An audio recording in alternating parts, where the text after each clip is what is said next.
Hello नमस्कार। आज की क्लास में आपका बहुत स्वागत है। टॉपिक है हमारे बच्चे और आईआईटी नीट जैसे एग्जाम। कोचिंग सिटी कोटा में स्टूडेंट्स की खुदकुशी आम है। बोर्ड रिजल्ट निकलने के साथ ही आंध्र प्रदेश में अलग अलग 14 बच्चों ने मौत को गले लगा लिया। इस तरह की छिटपुट वारदातों की जानकारी अक्सर सुर्खियां बनती हैं। अभी मेडिकल प्रवेश परीक्षा भी है, जेईई एडवांस के रजिस्ट्रेशन शुरू हो चुके हैं। इस बीच मुझे ऐसे कई पेरेंट्स मिले जो अपने अपने बच्चे के भविष्य को लेकर तनाव में हैं। विषय को समझने और समाधान तलाशने की गरज से एक सच्ची कहानी शेयर कर रहा हूँ। कोटा में रहकर एक किशोर ने 1 साल तक मेडिकल प्रवेश परीक्षा की तैयारी की।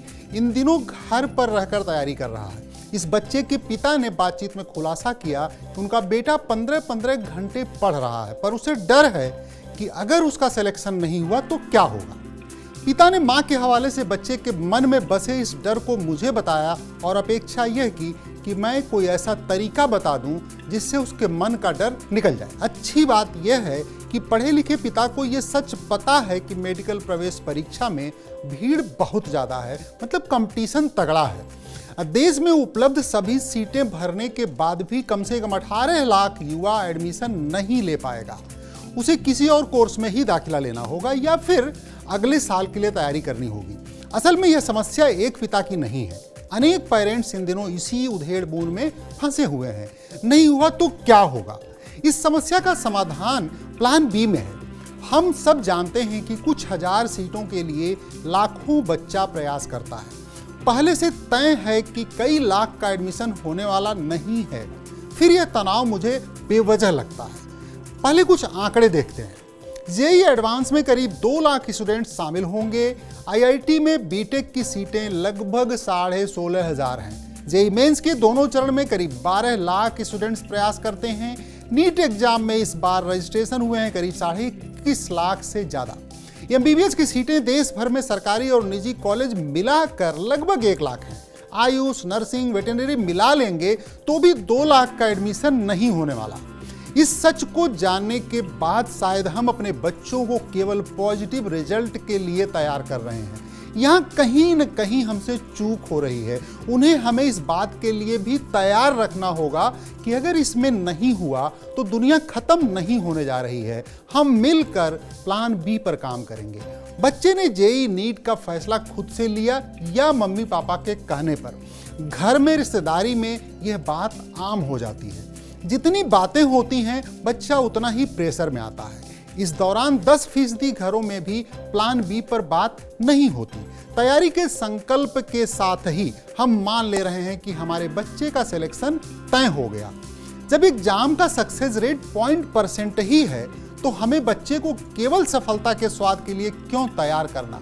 हमें उसे असफलता के लिए भी तैयार करना होगा। बच्चे के मन में सिलेक्शन नहीं हुआ तो का डर आता तभी है जब घर, परिवार, रिश्तेदार ये मान कर चलते हैं कि फॉर्म भरने के साथ ही सिलेक्शन भी हो जाता है, जबकि ऐसा बिल्कुल नहीं होता। सिलेक्शन तो चंद बच्चों का ही होता है। ज़्यादातर के हाथ खाली ही रहते हैं। जो मिलेगा उससे एक बार जरूर पूछ लेगा, कैसी तैयारी चल रही बेटा? बच्चा जितने सवालों का सामना करता है उतना ही बोझ तले दबता जाता है। इस चक्कर में हम उम्मीदों का इतना ऊंचा पहाड़ खड़ा कर देते हैं कि उसके नीचे बच्चा दबा हुआ महसूस करता है। मुझे ऐसे अनेक पेरेंट्स मिलते हैं जो आईआईटी और मेडिकल कॉलेज का नाम तक तय कर लेते हैं। गर्व से कहते हैं कि मैंने पढ़ाई में कोई बाधा न आए इसलिए सारी सुविधाएं दे रखी हैं। बढ़िया कोचिंग, अलग कमरा, इंटरनेट, लैपटॉप, सब कुछ। 15-15 घंटे पढ़ता है मेरा लल्ला। कई बार पेरेंट्स का यही ओवर कॉन्फिडेंस बच्चों का नुकसान कर रहा। अरे भाई, रिजल्ट आने तो दो। कॉलेज वैसे भी आप तय नहीं कर सकते। अब चीजें बदल रही हैं। बहुत कुछ आपके हाथ में नहीं है। जहां होगा एडमिशन करवा देना, यही अच्छा होगा। कुछ तथ्य जान लीजिए। 15 घंटे रोज इंटर का बच्चा अगर पढ़ाई कर रहा है तो आप किसी मुगालते में हैं। मैं किसी भी बच्चे पर शक नहीं कर रहा हूं, वो हमसे ज्यादा होशियार है। पर 15-15 घंटे की पढ़ाई रोज 19-20 साल की उम्र में नहीं होती साहब। समय कठिन चल रहा है, ऐसे में कुछ सावधानियां हम सबको बरतनी होगी। बच्चे पर नजर रखिए, लेकिन एग्जाम के परिणामों पर अंतिम समय में चर्चा न करें। अगर परिणाम को लेकर बेटा बिटिया सवाल करे तो यह कहने में संकोच न करें कि आप उसके साथ हैं। आप उससे पहले की तरह ही प्यार करते रहेंगे, परिणाम कुछ भी आए। बच्चे में डर तभी समाता है जब उसे लगता है कि उसके सिलेक्शन नहीं होने पर पेरेंट्स या तो दुखी होंगे या नाराज। हमें बच्चे को असफलता के लिए भी तैयार रखना होगा। उसे बताना होगा कि तुम जिस कोर्स में दाखिला चाहते हो वहां सक्सेस रेट 0% भी है। फिर चिंता क्यों करना?